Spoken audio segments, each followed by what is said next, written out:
that. Now we move to verse 24. Antar sukhontararamah tathantar jyotirevayah sayogi brahma nirvanam brahma bhutodhigachari. That yogi attains liberation in Brahman, Brahma nirvanam, whose happiness is within, who revels within, who is illuminant within, who becomes Brahman.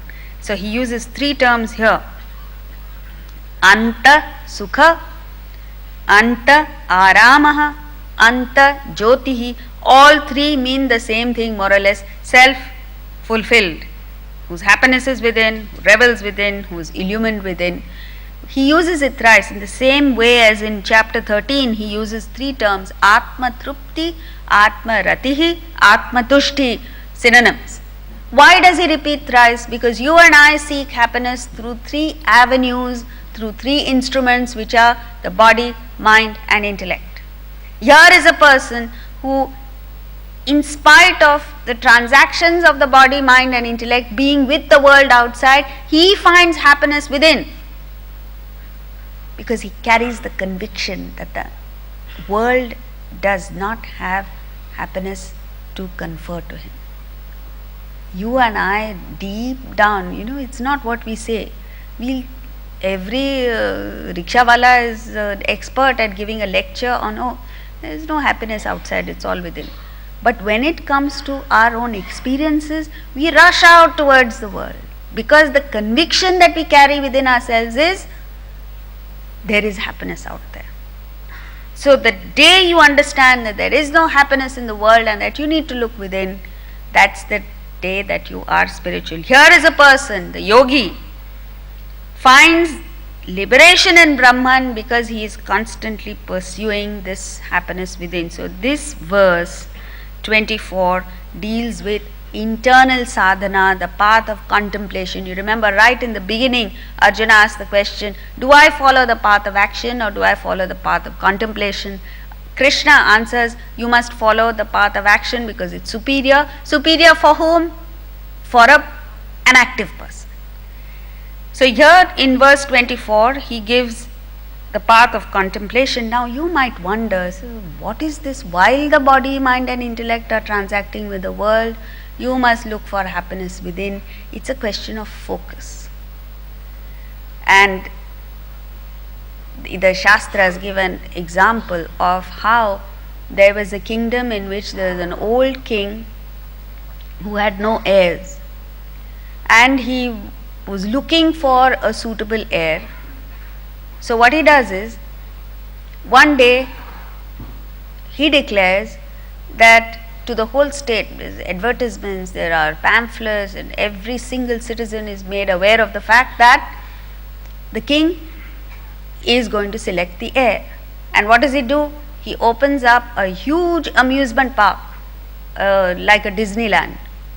And he says that amusement park will be open for 1 month. And during that 1 month, whenever the park is open, he says, I, the king, will be present somewhere in the grounds, but in disguise. And anybody who recognizes me will be the future king. It seems so simple, because everyone knew what the king looked like.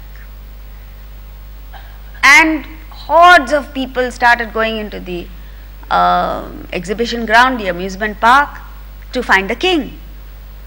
But what happened was, as they entered, the shows, the games, the amusements, the stalls were so attractive, so alluring, that they remembered the mission which brought them to the amusement park for 5 minutes, 10 minutes, 15 minutes, maybe maximum half an hour. And then they got so involved with the shows that were going on that they completely forgot that they had entered the place only to find the king. And this went on day after day, week after week, till it was the second last day, and the king was so disheartened. Disheartened because he couldn't find an air. And on the very last day, one young man entered the amusement park. And he went into every single stall, every single show that was up there. And he enjoyed every bit of it. But he never forgot what? That he had come there only to find the king. So you see, it is possible for you to be in the world, it's possible for you to enjoy everything in the world, but to always remember that you have entered this world only to find the king, yourself, Atman. And that once you find Atman, you will be king forever. This is the difference. And so this young man looked in every nook and corner in that amusement park, and at the end of it, just before it was curtains, he was sitting there on the ledge, very tired because he had looked everywhere and not found the king. And he was just about to conclude that, oh, this king has, what is that? Delivered a huge scam. And that scam is that he is nowhere in the picture. Just then, it was twilight, evening aarti was going on. There was a little temple, and that temple was the only permanent structure in that entire amusement park. Old structure. And that's why everyone missed it. Not entertaining. But as he was sitting on the ledge, he heard the temple bells, and there was the aarti, evening aarti going on there. Suddenly it occurred to him, I said, this is the one place that I haven't looked. So he entered the temple. The aarti was going on, so out of sheer respect, so he had respect. So he stood there waiting for the aarti to get over, and when it got over, he tapped the priest on his shoulder and said, turn around. And there was the king. So the message to us through this story is that you've entered the world. The path of contemplation is not some boring thing that you go to one Himalayan peak and sit there and meditate. No, all that it means is you interact with the world through the body, mind and intellect, enjoy the pleasures that the world has to offer, live life like everybody else. The only difference being, you never forget that you have to find Atman. This is the path of contemplation. And so a similar thing has been, the next verse 25 deals with the path of action. Exactly the same thing he's done in Ishavasya Upanishad. Mantra 1, he gives the path of contemplation. Ishavasyamidam sarvam yat kincha jagatyam jagat. Everything in this universe is Isha, the Lord. Tena tyaktena bhunjitha ma grudha kasya svidhanam. Means exactly the same thing. Renounce to rejoice. Tena tyaktena, by renouncing that, may you enjoy. For whose is this world? So in the first mantra, he gives the path of contemplation, the path of knowledge, and those of us who are not capable of getting to that level, he quickly comes down to our level and gives the path of action in mantra 2, because he says, Kurvanne veha karmani, by acting alone, may you live 100 years. Very positive message. Similarly, here he, in verse 25, Ante brahma nirvanam rishaya kshina kalmashaha chinna dvaidhaya atmana sarvabhuta hiterata. The sages whose sins are destroyed, doubts dispelled, senses controlled, who are engaged in the welfare of all beings, obtain liberation in Brahman. So this is the external sadhana. The external sadhana consists of karma yoga, bhakti yoga, jnana yoga. Yatatmanaha, self-control, depicts or indicates karma yoga. Kshina kalmashaha, sins destroyed, indicates bhakti yoga. Chinnadvaidha, duality is destroyed, indicates jnana yoga. So when you practice these three practices, see, whatever else you do, whatever path you follow, in the end you have to come back to these three, because this is the fundamental. The fundamental is you have three equipments: body, mind and intellect. These three equipments have been given to us only to flush out the vasanas and desires from our system, to flush out the dirt from our system. But because we don't have the knowledge of how to use the body, mind and intellect to flush it out of our system, which is karma yoga, bhakti yoga and jnana yoga, what we are doing is, what it amounts to is, we're using the very same equipments, the body, mind and intellect, to gather more muck from the world. This is the problem.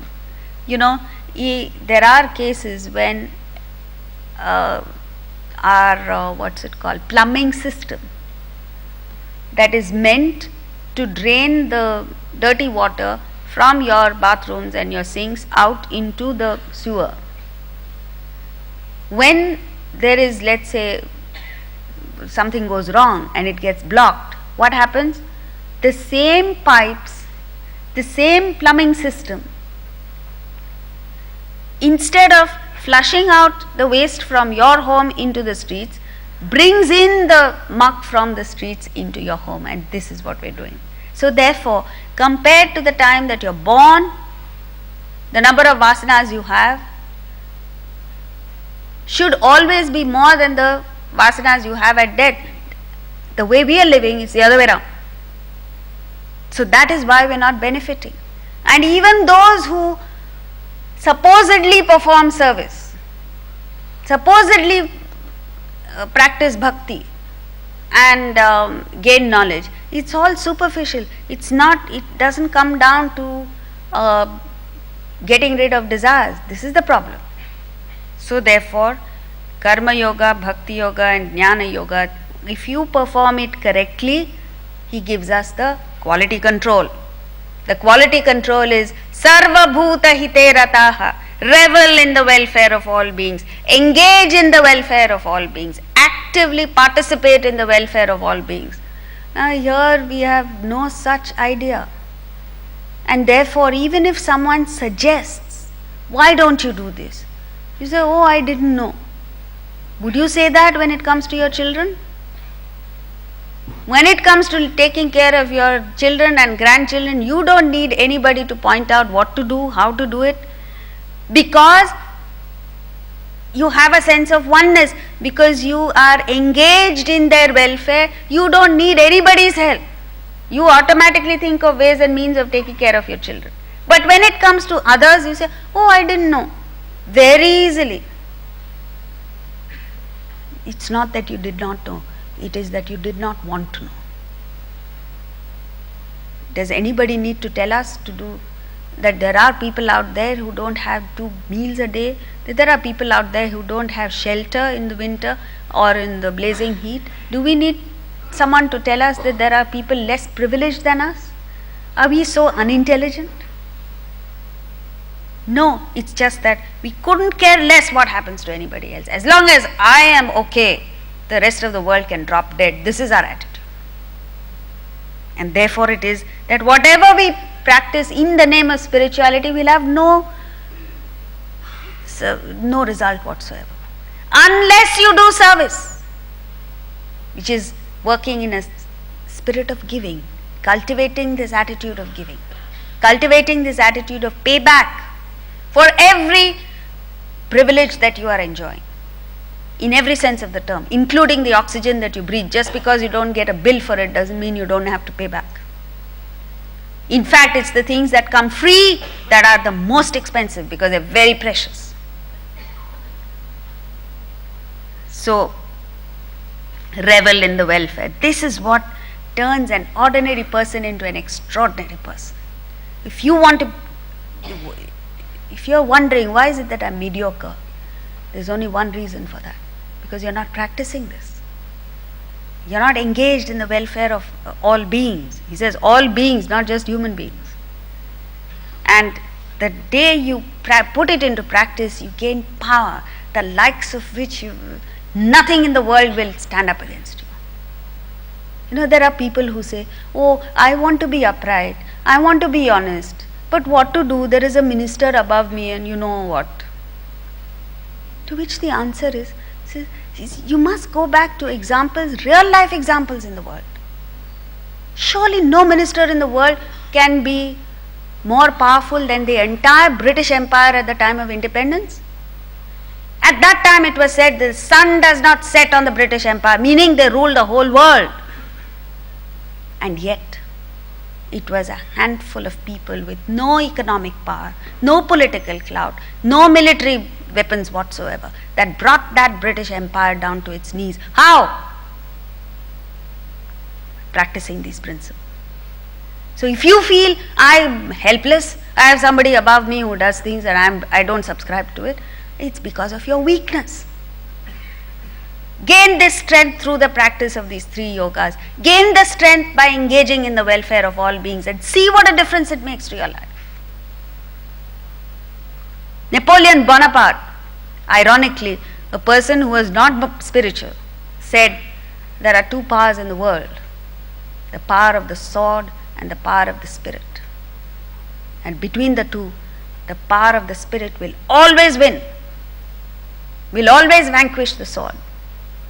And this is what is available to every one of us. Never mind what your income is, what your position is, what your educational status is. Doesn't matter where you are or where you're placed. The power of the spirit is there in each one of us. All that you have to do is tap into it. But no, you don't want to do that. You want to look for it everywhere else. Just as in South Africa, this is a true story. There was a farmer, and that farmer was cultivating grains like any other farmer. And one day he learned that, South Africa is rich with gold or diamonds. So, what did he do? He sold his farm and went all over the country looking for diamonds. And the fellow who bought the farm from him, within a few days of buying the farm, he went and picked up something fairly big. And he went and asked somebody else, he said, what is this? You know what it was? Diamond. This is a true story. And this man was sitting on a gold mine. It was a mine full of diamonds. He just didn't know it. He didn't even look for it. He was looking everywhere else and he died a pauper. The other farmer who bought it from him became a millionaire. So, the power of the spirit. 26. Kama krodha viyuktanam yatinam yatachetasam abhito brahma nirvanam vardate viditapanam. There is total liberation in Brahman for those who are free from desire and anger. You see, he harps on this over and over again. He gets up and say Krishna. Total liberation. He doesn't do that. What is happening? With the chronic gastroenteritis. Every time he prescribes the same medicine, useless doctor, I'll go to another one. Whoever you go to, as long as he is competent, will give you the same medicines because the disease is the same. You haven't overcome it. And why haven't you overcome it? Why aren't you cured of it? Because you only go collecting prescriptions. You don't take the medicines. There is total liberation in Brahman for those who are free from desire and anger, self-controlled, with mind restrained, who have realized the self. So, now if you take a look at the trend of thought from verse 22 onwards, he says, in 22, sense, contact born pleasures are wombs of sorrow, nateshu ramate buddhaha. The wise do not delight in them. In 23, he tells us how not to delight, how to break free from this. He says, withstand the vega. And if you withstand the vega, you will be happy. In 24, he gives the internal sadhana, the path of contemplation. In 25, he gives external sadhana, the path of action. And now he tells us to get freedom from desire and anger. This is the result of practicing internal and external sadhana. So, there is total liberation for those who are free from desire and anger. And then he says two things. Both the body and the mind need to be controlled. Yatinam, body control, with which you gain mastery over the external world. Yatachetasam, mind controlled, internal world. The control of the mind is extremely necessary before you embark on meditation, because the mind is asthira, constantly flitting from place to place. Chanchala, even at one place it's fidgety, restive. You can tell if you one of you were to join me here, you'll find out exactly who's restless. There are people who are constantly fidgety, sitting in one place, fidgeting. And there are others who walk up and down also. So there are two kinds of restlessness in the mind. The mind is asthira. It is very difficult to keep the mind in one place. And chanchala, even if you are able to fix it in one place, it constantly oscillates. So therefore it is that in the Ramayana, Rama collected the monkey forces to overcome Ravana. Ravana represents the 10 sense organs, sense objects. And how do you gain mastery over them? Control your mind, get that mind, collect the monkey forces, the thought forces, and align them in one direction. You'll get there. So then viditatmana, those who have known the self. So he is preparing you for meditation. Once you do this, the prerequisites for meditation, then when you are sitting in the seat of meditation, you need to remove all disturbances. The disturbances are from the external world. So therefore, you see, you can't sit in Connaught Place and meditate during the middle of the afternoon, where there's a lot of noise going on.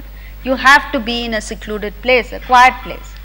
Now in a city like this, if you can't find a quiet place, at least you can find a quiet time of day, early morning. You need to remove the disturbances from the physical body by sitting in a particular posture, and even before that, maintaining a certain physical fitness. If you are not physically fit, you are not fit for meditation. You cannot be, because you can't sit in one place. Breathing. If your breathing is fast and shallow, the mind tends to also be flippant. But the moment you get your breathing deep and rhythmic, which is the practice of pranayama, it is more conducive for concentration of the mind. So therefore, before sitting in meditation, it is advisable to practice pranayama, get your breathing in order. Then the disturbance comes from the mind, for which you need to practice control of desires, which is what? How do you control desires? It's been repeated over and over again. Karma yoga, bhakti yoga, jnana yoga. And then intellect, by giving it the right kind of knowledge, to give it spiritual knowledge. When you do all this, you're fit for meditation. And so therefore, in the next two verses, 27 and 28, he gives us he's leading us on to meditation, because the next chapter, chapter 6, deals with dhyana yoga, the yoga of meditation, which we'll do next year. So he introduces the concept of meditation. Here he doesn't actually get into it. Verses 27 and 28. Parshan krutva bahirbayan chakshushchaivantare bhruvoho pranapanau samavritva nasagandharacharinam yatendriyamano buddhihi munirmokshaparayanah vigatecha bhaya krodha yasada mukta eva saha. 27. Having excluded external contacts, gazing between the eyebrows, balancing the incoming and outgoing breaths moving in the nostrils. Then 28 is a continuation. That's why we